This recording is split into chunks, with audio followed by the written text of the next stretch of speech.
तो आज मैं आपको रेफ्रिजरेटर के सारे पार्ट के बारे में समझाऊंगा, उसको दिखाऊंगा। एक एक पार्ट के बारे में मैं चर्चा करूंगा, आपको समझ में आ जाएगा। तो ध्यान दीजिए, रेफ्रिजरेटर में समझने के लिए दो चीजें होती हैं। एक तो रेफ्रिजरेटर के इलेक्ट्रिकल पार्ट होते हैं और एक मैकेनिकल पार्ट होते हैं। तो आज मैं जो चर्चा करने वाला हूं वह मैकेनिकल पार्ट की चर्चा करूंगा। आज मैं आपको मैकेनिकल पार्ट के बारे में समझाऊंगा, ठीक है। तो मैं एक एक चीज आपको स्पष्ट रूप से दिखाऊंगा। यहां पर आप ध्यान दीजिए, ये जो मैं आपको दिखा रहा हूं इसका नाम है ड्रेन ट्रे, ठीक है। ड्रेन ट्रे, इसका फंक्शन समझिए आप। इसमें पानी आकर के स्टोर होता है। किस तरह का पानी आकर के स्टोर होता है इसको ध्यान से समझिए आप। एक्चुअली होता यह है कि जो रेफ्रिजरेटर के अंदर ऊपरी भाग पर जो इवापोरेटर मौजूद होता है, तो इवापोरेटर के बाहरी सतह पर कभी कभी बर्फ का लेयर जमा हो जाता है। तो जब हम अपने सिस्टम को डिफ्रास्ट करते हैं, डिफ्रास्ट का मतलब ये होता है बर्फ के लेयर को हटाना।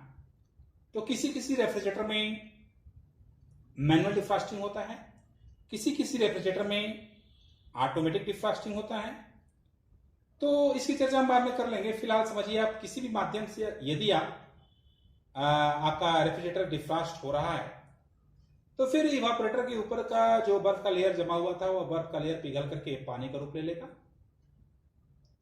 और पानी का रूप लेकर के इवापोरेटर के नीचे चिल ट्रे लगा होता है, चिल ट्रे में वह पानी स्टोर होगा, और उसमें उस चिल ट्रे से पानी ड्रेन पाइप के द्वारा, ये अंदर से ड्रेन पाइप आती है, ड्रेन पाइप के द्वारा ये जो है पानी बूंद बूंद के रूप में यहां पर आकर के स्टोर हो जाता है। अब प्रश्न ये उठता है कि ये जो आपका ड्रेन ट्रे है वह कंप्रेसर के ऊपर क्यों सेट किया गया है। एक्चुअली जब ये पानी आपका बूंद बूंद के रूप में स्टोर होगा और ये कंप्रेसर आपका लगातार चलेगा, तो कंप्रेसर की गर्मी की वजह से ये आपका पानी भी हीट होगा, और हीट होने की वजह से पानी जो है वाष्प के रूप में कन्वर्ट करके यहीं से उड़ जाएगा। आपको ये हटा करके निकालना नहीं पड़ेगा, पानी फेंकना नहीं पड़ेगा, न कभी पानी ओवरफ्लो होगा। तो ये तो समझ में आ गया आपको, इसको बोलते हैं ड्रेन ट्रे, ठीक है।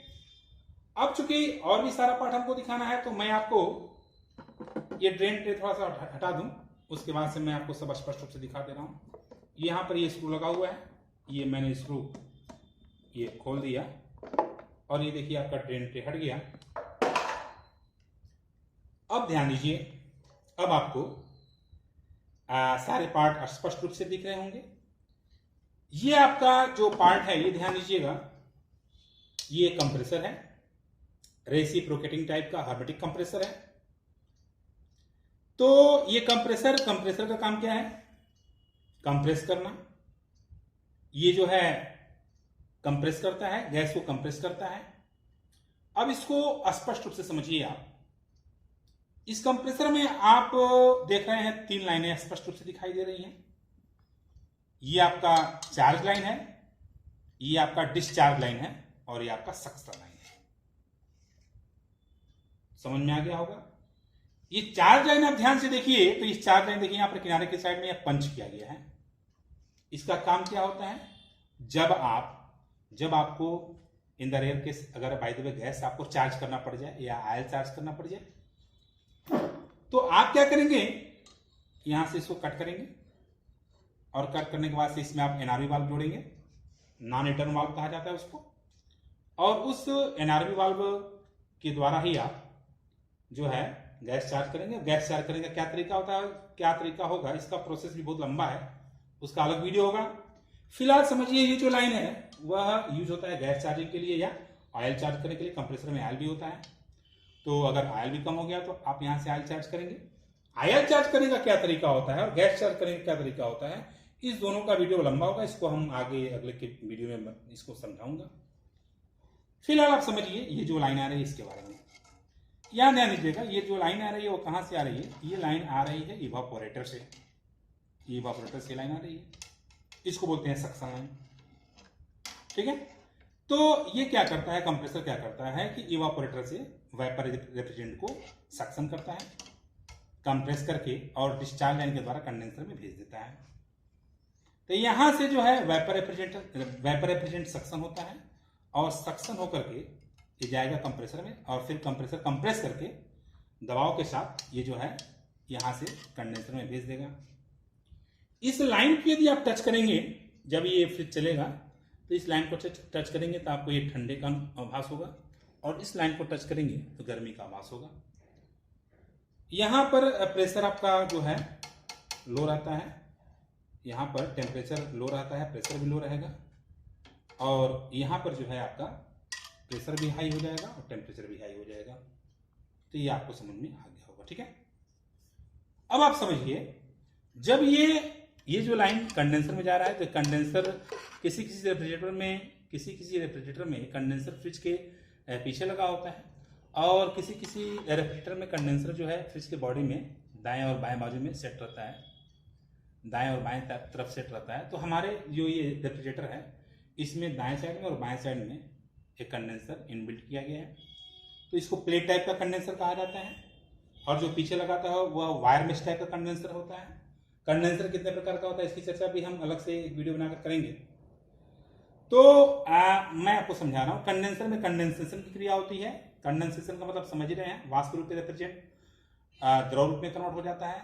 मतलब ये हुआ कि जब बाहरी हवा इस पर लगेगा तो जो वाष्प रूपी रेफ्रिजरेंट होगा वाष्प रूपी रेफ्रिजरेंट कंडेंस होकर के और लिक्विड फॉर्म में कन्वर्ट हो जाएगा। अब जब ये लिक्विड फॉर्म में जो है रेफ्रिजरेंट जब कन्वर्ट हो जाएगा तो ये देखिए, ये आप ध्यान से देखिएगा, ये जो है एक लाइन आ रही है, ये लाइन आ रही है आपके कंडेंसर से, ठीक है। ये लिक्विड रेफ्रिजरेंट आ रहा है और ये जो है आपका देख रहे हैं, ये जो पार्ट लगा हुआ है इसको बोलते हैं ड्रायर फिल्टर या स्टेनर।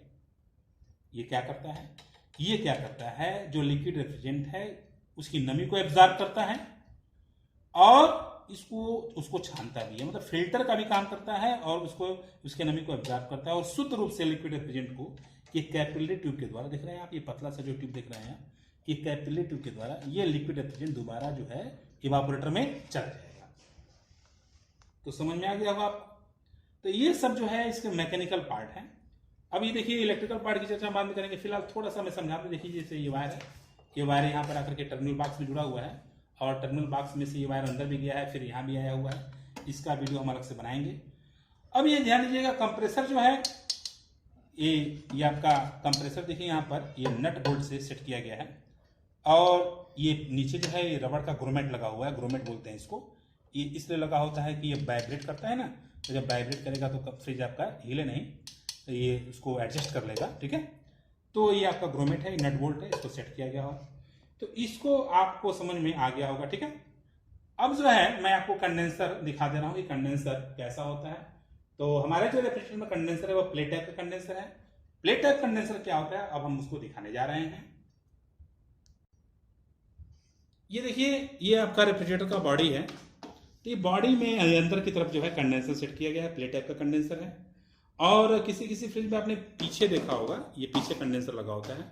तो इस रेफ्रिजरेटर में पीछे कंडेंसर नहीं लगा हुआ है, बल्कि ये कंडेंसर जो है फ्रिज के बॉडी में लगा हुआ है और बाहरी हवा लगने की वजह से यह कंडेंसेशन क्रिया यानी ये संपन्न करता है, कंडेंसेशन क्रिया संपन्न करता है। तो आप कंडेंसर देख लिए होंगे। अब मैं आपको रेफ्रिजरेटर के अंदर क्या क्या होता है इसको मैं समझाने वाला हूं। अब यहां ध्यान दीजिए, ये आपका रेफ्रिजरेटर के अंदर सबसे ऊपरी भाग पर ये आपका इवापोरेटर है, फ्रीजर आप बोल सकते हैं इसको। सुपर फ्रिज जोन मतलब सबसे ठंडा यहीं पर होता है। अगर किसी चीज़ को आप यहाँ रखते हैं तो सुपर फ्रिज जोन ये माना जाता है। ये आपका चिल ट्रे है, इसी में पानी जो है इकट्ठा होगा जब डिफ्रास्ट आप यहाँ करेंगे। ये देखिए आपका डिफ्रास्ट बटन है और ये आपका थर्मोस्टेट नॉब है। यहाँ से आप जो है टेम्परेचर कंट्रोल करते हैं, लो मीडियम हाई करते हैं, ठीक है। तो ये बीच में जो बटन दबाएंगे ना, तो ये आपका ये देखिए यहाँ से जब बटन दबाएंगे तो डिफ्रास्ट होगा, डिफ्रास्ट होगा। तो यहाँ ध्यान दीजिए, ये आपका इवापोरेटर है। इवापोरेटर के नीचे या कहीं भी अगर लेयर पर अगर बर्फ़ जमा होगा तो ये जो है डिफ्रास्ट करने की वजह से जब इस बटन को दबाएंगे, जब डिफ्रास्ट होगा तो ये जो है बर्फ़ पिघल करके और पानी के रूप में कन्वर्ट हो जाएगा।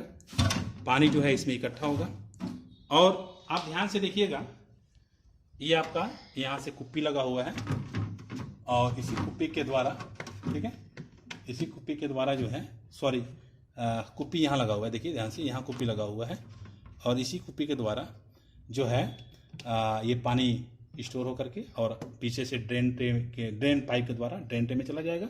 ये आपका बल्ब लगा हुआ है, ये बल्ब जलता है। तो ये जो इवापोरेटर आप देख रहे हैं, ये इवापोरेटर प्लेट टाइप का इवापोरेटर है। ये प्लेट टाइप का इवापोरेटर है। इवापोरेटर 3 प्रकार का होता है, इसका मैं वीडियो ऑलरेडी बना चुका हूँ। तो ये एक इवापोरेटर आपका बेयर ट्यूब होता है, एक प्लेट सरफेस होता है और एक आपका फिन टाइप का होता है। तो इसमें से ये आपका प्लेट टाइप का इवापोरेटर है, आप समझ ही गए होंगे। और ये सब आप पार्ट देख ही रहे हैं, बाकी सब आप ये देख रहे हैं, यहाँ सब सामान वगैरह रखा जाता है। ये आप देखिए यहाँ पर ये डोर स्विच लगा हुआ है जो नॉर्मल ऑन की स्थिति वाला पुश बटन स्विच है। तो ये जब से जैसे आप दरवाज़ा खोलेंगे तो ये स्पिंडल बाहर निकल जाएगा, बल्ब जल जाएगा। यहाँ वाला, यहाँ जो बल्ब लगा हुआ है ये बल्ब आपका जल जाएगा। और जब दरवाज़ा बंद करेंगे तो ये डोर स्विच जो है ये दब जाएगा, दरवाजे के दबाव से ये दब जाएगा, बल्ब बुझ जाएगा। ठीक है, आपको समझ में आ गया होगा। तो इस तरह से आपने रेफ्रिजरेटर के सारे पार्ट के बारे में डिटेल समझा। किसी भी तरह का कोई क्वेश्चन हो आप कमेंट करेंगे, ज़रूर कमेंट करेंगे। आपने देख लिया, ओके, धन्यवाद।